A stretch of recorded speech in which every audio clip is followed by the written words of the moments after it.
Est-ce que vous avez parfois l'impression que la douleur n'est plus seulement dans vos muscles, mais qu'elle a fini par envahir toute votre tête? Qu'elle décide de votre humeur, de vos projets et même de la femme que vous avez le droit d'être aujourd'hui? On se sent souvent abattu, comme si on était en train de couler, épuisé d'avoir lutté contre les vagues de la douleur qui ne s'arrêtent jamais. Mais la douleur est une information, pas une fatalité. Et dans cet épisode, on va voir comment changer les règles du jeu pour que la douleur reste à sa place et que vous repreniez le volant de votre vie. Je vais vous partager comment sortir de ce cercle d'impuissance, pourquoi votre cerveau amplifie le signal de la douleur quand vous baissez les bras, et je vous donnerai 3 clés pour continuer à profiter de la vie même quand le corps dit non. Bonjour et bienvenue dans le podcast Mon pouvoir sur la douleur, une bulle de soutien dédiée à toutes les femmes qui vivent avec des douleurs chroniques et qui veulent comprendre pourquoi leurs douleurs reviennent toujours, se sentir soutenues et encouragées et surtout trouver les bons gestes pour se soulager par elles-mêmes sans dépendre de personne pour aller mieux. Je suis Audrey, professeure de yoga spécialisée dans les douleurs chroniques et chaque semaine, je réponds à toutes vos questions pour vous aider à poser des actions qui vous ressemblent, qui sont adaptées à vos douleurs, mais aussi à reprendre confiance et à avancer vers plus de liberté au quotidien pour retrouver le plaisir de bouger, dormir, voyager et vivre pleinement. Merci d'être là et belle écoute. Je sais ce que c'est de se réveiller et de sentir, avant même d'ouvrir les yeux, que la journée va être un enfer. Cette sensation d'être stoppé net dans votre élan, de devoir annuler un café avec une amie ou ne pas pouvoir porter vos enfants parce que chaque fibre de votre corps vous fait mal. On finit par se sentir seule, incomprise et surtout diminuée. On a l'impression que la douleur nous vole notre identité et du coup, on n'a plus seulement mal, on est aussi abattu moralement et ça pèse parfois plus lourd que la douleur physique. Et aujourd'hui, les neurosciences nous montrent que les deux sont connectés. La douleur ne se limite pas seulement à vos nerfs ou à vos muscles, elle se joue aussi dans votre cerveau. On sait que le moral et la douleur partagent les mêmes autoroutes dans notre cerveau. Des études en imagerie cérébrale montrent que les zones qui traitent l'émotion et celles qui traitent la sensation physique sont intimement liées. Concrètement, cela signifie que votre état psychologique peut agir sur l'intensité de votre douleur physique. Quand on est abattu, stressé ou découragé, le cerveau sécrète des substances qui sensibilisent encore plus les récepteurs de la douleur. Et à l'inverse, avoir le moral active notre pharmacie interne, la dopamine et les endorphines qui agissent comme des antalgiques naturels sur vos douleurs. J'accompagne chaque jour des femmes qui pensaient être dans une impasse. Mais la science aujourd'hui nous donne raison d'espérer. Puisque le mental a le pouvoir d'amplifier la douleur, il a aussi mathématiquement le pouvoir de l'apaiser. Et c'est pas une théorie, c'est de la biologie.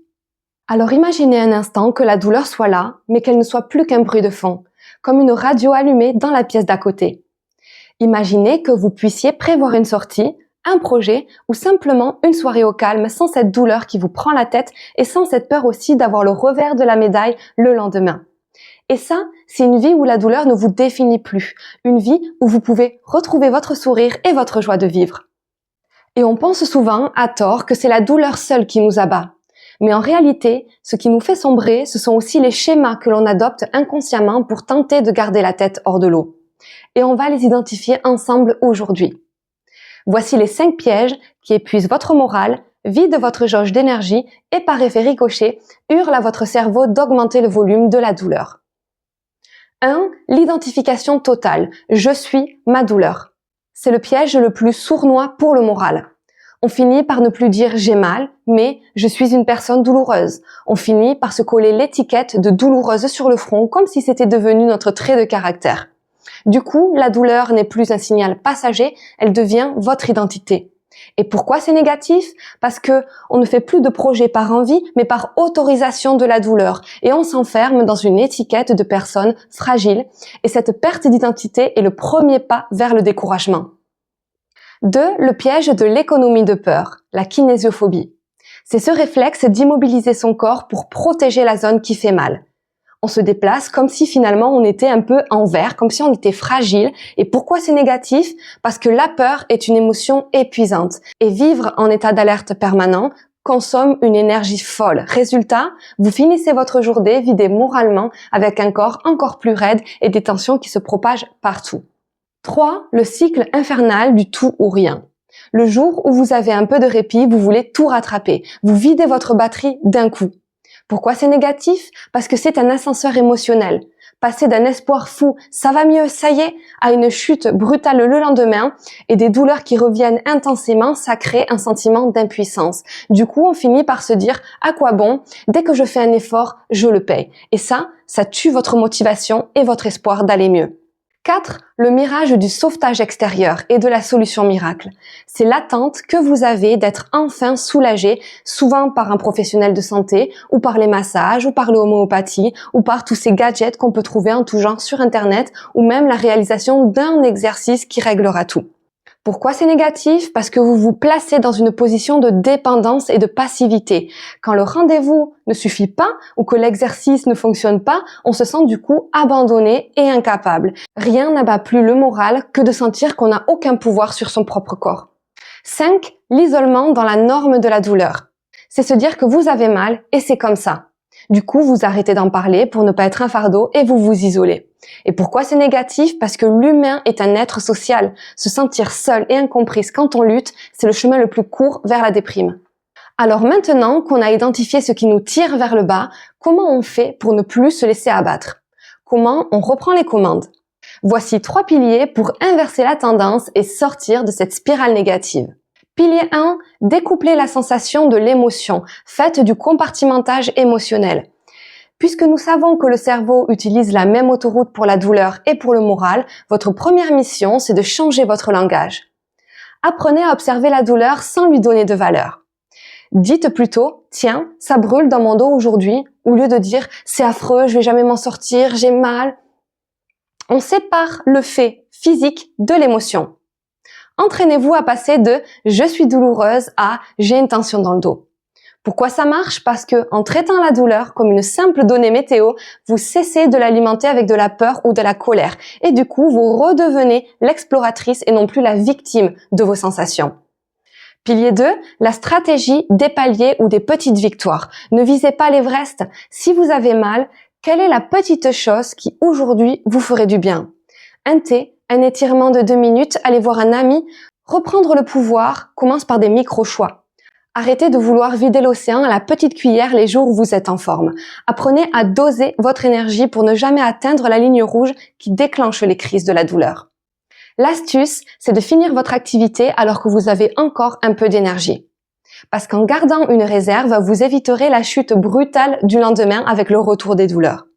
C'est cette régularité qui va stabiliser votre morale et redonner de l'espoir à votre cerveau. Vous n'êtes plus dans l'attente d'un miracle, vous êtes dans la maîtrise de votre endurance. 3. La sécurité par le mouvement doux. Activez votre pharmacie interne. Le pire ennemi du moral, c'est l'immobilité et surtout celle liée à la peur. Pour reprendre confiance en vos capacités et en vos possibilités, vous devez prouver à votre cerveau qu'il peut bouger sans danger. Choisissez un étirement simple, un geste que vous maîtrisez, qui est adapté à vos douleurs. Puis en le faisant et en réussissant, en sentant même un micro-soulagement, vous envoyez un message de sécurité à votre cerveau. C'est ce sentiment de réussite, même minime, qui déclenche la dopamine et les endorphines. C'est comme ça que vous réactiverez les antalgiques naturels de votre corps. En appliquant ces 3 piliers, vous ne cherchez plus à supprimer la douleur par miracle, vous apprenez à gérer tout le système qui influence la douleur. C'est comme ça que l'on transforme un corps qui nous fait souffrir en un corps que l'on comprend et que l'on sait soulager. Mais je sais que lorsque l'on se sent épuisé et perdu, la plus grande difficulté est de savoir par où commencer. On a peur de faire le mauvais geste et c'est pour cette raison que j'ai créé un outil pour vous. Le quiz gratuit, ton étirement ciblé de 5 minutes. En quelques clics, vous allez identifier l'étirement exact, sécurisé et surtout adapté à vos douleurs actuelles. Ce n'est pas du copier-coller générique, je vous explique comment l'ajuster à votre propre ressenti pour ne jamais dépasser cette ligne rouge de la crise. Faites le quiz gratuit maintenant en cliquant sur le lien dans la description juste en dessous de la vidéo. C'est votre premier pas concret pour prouver à votre cerveau que vous avez encore les commandes et pour que votre soulagement soit apporté sans risque et sans peur. Avant de vous laisser, je vous partage cette pensée qui résume tout notre chemin d'aujourd'hui. La douleur est un visiteur inattendu, mais c'est vous qui décidez si vous lui donnez les clés de votre maison. Ne regardez pas l'immensité de la montagne, regardez juste votre prochain pas, les 5 prochaines minutes et demandez-vous quel micro-choix, quel micro-geste vous pouvez faire aujourd'hui pour vous faire du bien.